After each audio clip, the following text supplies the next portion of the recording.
There are moments in history when truth has to step out into the open and challenge a lie in front of everyone.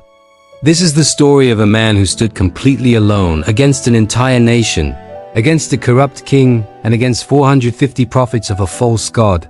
This is the day fire fell from heaven. For 3 long years, the nation of Israel had been dying of thirst.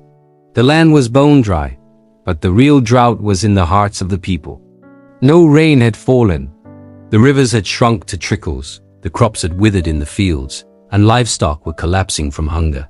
But this physical drought was just a symptom of a much deeper spiritual sickness. The people had turned their backs on the one true God and were now worshipping Baal, a storm god they believed controlled the rain and the harvest. The nation was ruled by King Ahab, a man who led through fear, and his wife Queen Jezebel, who ruled through bloodshed. Under their reign, the prophets of the true God were hunted down like animals. Some were executed while others were forced into hiding in caves, their voices silenced. Truth had been driven underground and lies had seized the throne. It was a dark and desperate time. But then, out of the shadows, a man named Elijah emerged. He had no army, no fancy title, and no political influence. All he had was a voice that carried the fire of conviction. He walked straight into King Ahab's palace, unafraid. The king sneered at him. "Is that you, the troublemaker of Israel?" Elijah's gaze was steady. He didn't flinch. "I have not troubled Israel," he replied. "You and your father's house have, because you have abandoned the Lord's commands and have followed the Baals." And then, Elijah did something incredibly dangerous. He issued a public challenge to the entire religious system that held the nation captive. He commanded the king, "Now, gather all of Israel to meet me on Mount Carmel, and bring the 450 prophets of Baal and the 400 prophets of Asherah, who eat at Jezebel's table." For some reason the king obeyed. The mountain soon swarmed with people. Thousands of Israelites gathered, a sea of anxious faces. The prophets of Baal arrived in Jahuvim bright ceremonial garments, surrounded by the sounds of drums, chanting, and the smoke of incense. The atmosphere was thick with tension. Elijah stepped forward, his voice ringing out across the crowd. "How long will you waver between 2 opinions?" he shouted. "If the Lord is God, follow him. But if Baal is God, follow him." The people were stunned into silence. No one said a word. So Elijah laid out the terms of the ultimate showdown. "Bring 2 bulls," he declared. "Let the prophets of Baal choose one for themselves. They can prepare their altar, but they are not to set fire to it. I will do the same with the other bull on my altar.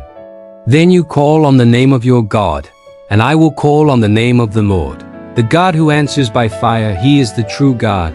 A murmur went through the crowd. The prophets of Baal exchanged confident smiles.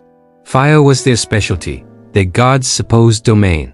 They eagerly agreed and went first. They prepared their altar, carefully placing the sacrifice upon the wood. Then they began their ritual.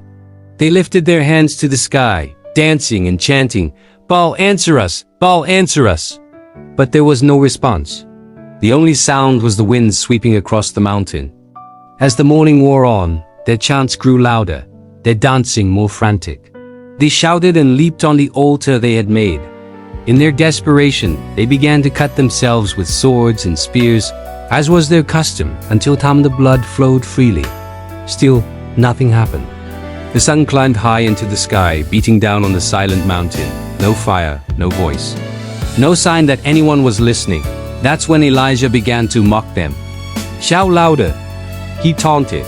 "Surely he is a god. Perhaps he is deep in thought, or busy, or traveling. Maybe he is sleeping and must be awakened." His words cut through the air, and the people watched in an uneasy silence as the prophets of Baal exhausted themselves for nothing. Finally, their time was up. It was Elijah's turn. He didn't build a new altar. Instead, he repaired the altar of the Lord, which was in ruins. He took 12 stones, one for each of the tribes of Israel, and rebuilt it, piece by piece. He arranged the wood, placed the sacrifice on top, and then he did something that seemed completely insane. He had a trench dug around the altar. Then he ordered, "Fill 4 large jars with water, and pour it on the offering and on the wood." They did it. "Do it again," he said. They poured more. "Do it a third time," he commanded. They poured again, until the sacrifice and the wood were completely soaked. Water filled the trench, overflowing onto the ground. There was no possibility of a trick. No hidden flame could ever survive this. With everything prepared, Elijah stepped forward. There was no shouting, no dancing, no self-harm. He simply raised his eyes to heaven and spoke a calm, quiet prayer. "Lord, the God of Abraham, Isaac, and Israel, let it be known today that you are God in Israel, and that I am your servant and have done all these things at your command. Answer me, Lord, answer me, so these people will know that you, Lord, are God, and that you are turning their hearts back again." And then it happened instantly. Without warning, without a sound, a searing fire fell from heaven. It didn't just burn the sacrifice. It consumed the water-soaked wood, the very stones of the altar, and the dust beneath it. It was so intense, it licked up all the water in the trench. A wave of shock and terror swept through the crowd. The people screamed and fell flat on their faces, crying out in unison, "The Lord, He is God! The Lord, He is God!" In that single breathtaking moment, the lie that had poisoned the nation collapsed. Elijah stood tall amidst the awe-struck crowd. "Seize the prophets of Baal," he commanded. "Don't let a single one get away." They were captured, and judgment was swift. The false system that had ruled through fear and deception lost its power, not in some secret corner, but out in the open for everyone to see. But the story doesn't end there. After the fire, Elijah climbed to the top of Mount Carmel. The same sky that had been a silent, brass dome for 3 years was now waiting. Elijah bowed to the ground and prayed. He sent his servant to look toward the sea. The servant came back. "There is nothing." Elijah sent him again and again. 7 times he prayed. Finally, on the 7th time, the servant shouted, "A cloud as small as a man's hand is rising from the sea." That was all Elijah needed. He cried out, "Go and tell Ahab, hitch up your chariot and go down before the rain stops you." Within minutes, the sky grew black with clouds. The wind rose, and a heavy rain began to fall, crashing down on the parched, thirsty land. The dust turned to mud. Death gave way to life. The fire had proven God's truth, and the rain confirmed His mercy. Elijah didn't win that day because he had a crowd. He won because he was aligned with the truth.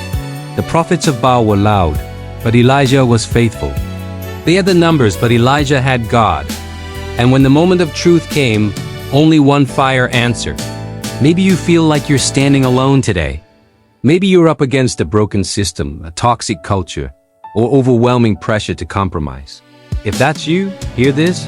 Truth doesn't need a crowd to be true. It doesn't need to be the loudest voice in the room.